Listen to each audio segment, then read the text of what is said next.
Hello, coucou la communauté Instagram, j'espère que ça va bien. Alors aujourd'hui on est sur le 51e live, ça fait 51 jours que je vous parle. Et ce soir j'ai envie de vous partager quelque chose à propos de cette idée que l'on cultive, que l'on est vraiment une personne qui a besoin de guérir, ou qu'on a besoin de guérir le monde, ou qu'on a besoin de vraiment de... Alors attendez, parce qu'il y a ma fille qui veut me dire quelque chose. J'arrive. Pardon. Voilà, qui a vraiment... C'est comme si on se racontait cette histoire que on a besoin de guérir, qu'on a besoin de guérir le monde, qu'il y a besoin de se soigner. J'écoutais une personne parler de ça et je me disais, c'est tellement rentré en écho en fait avec ce que je ressens. Cette idée en fait que cette posture de bourreau, victime, sauveur, elle est présente bien évidemment dans notre rapport à l'autre, mais elle est aussi présente dans notre rapport à toute chose.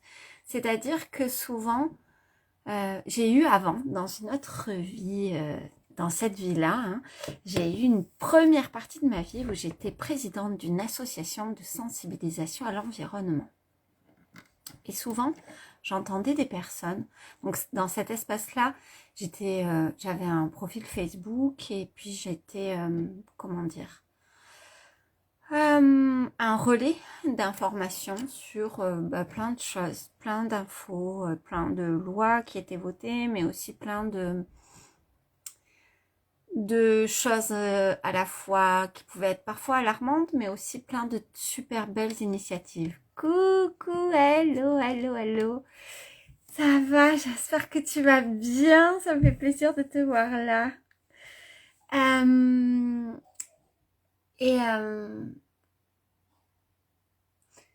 Souvent, lorsque j'avais donc ce profil et lorsque j'étais à la tête de cette association, il y a des personnes qui me disaient que voilà, il y avait besoin de sauver la Terre, qu'il fallait faire quelque chose pour sauver la Terre. Et moi, j'avais la vision de la Terre comme un chien un peu, et que quand il a trop de puces et que ça le gave parce qu'il a toutes ces puces qui le gênent, et juste il s'ébroue en fait et il envoie valdinguer les puces.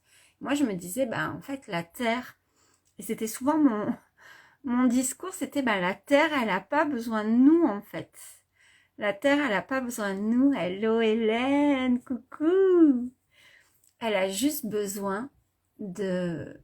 En fait, c'est l'humanité qui a besoin de elle. C'est nous qui avons besoin de nous. Et je crois vraiment qu'il y a, dans cette idée de victime, bourreau, sauveur, c'est aussi à nous d'aller visiter le fait que, en restant toujours focalisé sur ce qui a besoin d'être guéri, de ce qui a besoin d'être soigné, de ce qui a besoin d'être transformé en soi, et juste en restant dans cette dimension-là, alors on continue à cultiver ce truc de victimisation et de « je vais me sauver ». Je crois profondément que si on est incarné sur cette terre, alors c'est ma vision, c'est qu'on est incarné pour apprendre et pour, parfois même pas apprendre parce que pour la plupart c'est inné, ou pour retrouver du moins notre faculté, notre capacité à faire circuler l'amour dans toute chose. Je crois que si on réalise ça dans notre vie, il n'y a pas trop à chercher à faire quelque chose de plus, quelque chose de plus grand.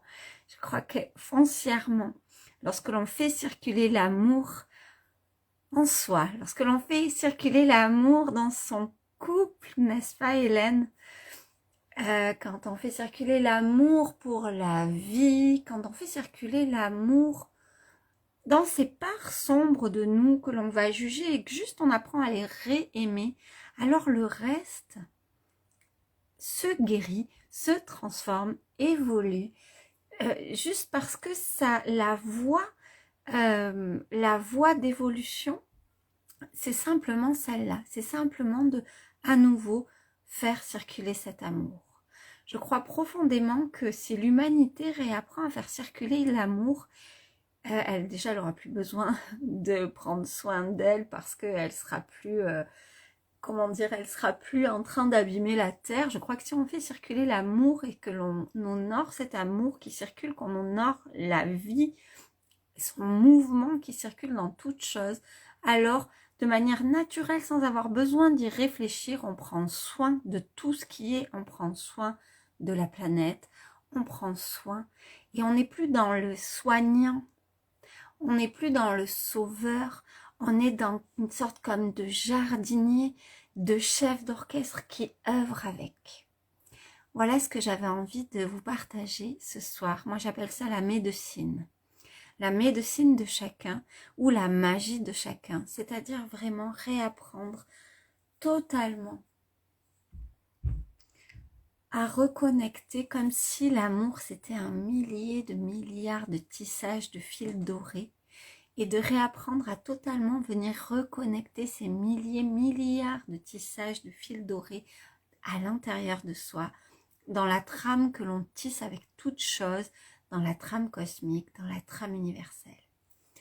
Voilà pour mon partage de ce 51e jour sur 60. Voilà encore 9 jours à partager ensemble. Je suis complètement d'accord avec toi, dit Hélène. L'amour est infini. Ouais, l'amour est infini. L'amour, je crois que c'est la seule chose en fait. Hein. Il y a une chose qui est réelle et bah, c'est ça. En alchimie, l'amour, mais je pense que je l'ai déjà dit dans un de ces moments-là, de ces lives, en alchimie, en fait, la lumière, c'est l'aour, ou l'or, or-o-r. En fait, or-o-r, il est dérivé de l'aour, a-o-u-r. Et en fait, quand on dit que les rois mages ont amené à l'enfant Jésus la myrrhe, l'encens et l'or, en fait, c'est... l'encens, c'est ce qui rend les choses sacrées. La myrrhe, c'est ce plutôt yang. La myrrhe, c'est ce qui célèbre ce sacré plutôt yin. Pardon, non. L'encens, c'est pas ce qui rend les choses sacrées, c'est ce qui célèbre les choses sacrées. La myrrhe, c'est ceux qui célèbrent les choses sacrées, aspect yin. Et l'or, c'est l'aour, c'est la lumière, c'est ce truc-là avec lequel on s'incarne, c'est ce truc qui nous constitue, c'est l'énergie. L'énergie, c'est l'amour. Voilà, je vous fais des énormes bisous. Hélène, je t'embrasse très très très très fort. Il me tarde d'avoir un temps aussi pour discuter avec toi. Je t'espère en forme. N'hésitez pas, si vous êtes en train de regarder ce live et que vous voyez les posts de Ose ta vie de rêve Love Coach, à aller visiter son profil, à suivre son profil. C'est une pépite, c'est une perle. Voilà, donc vraiment, n'hésitez pas. Je vous embrasse très très fort. Hélène, je t'embrasse très très très très fort. Et puis je vous dis à demain. Ciao!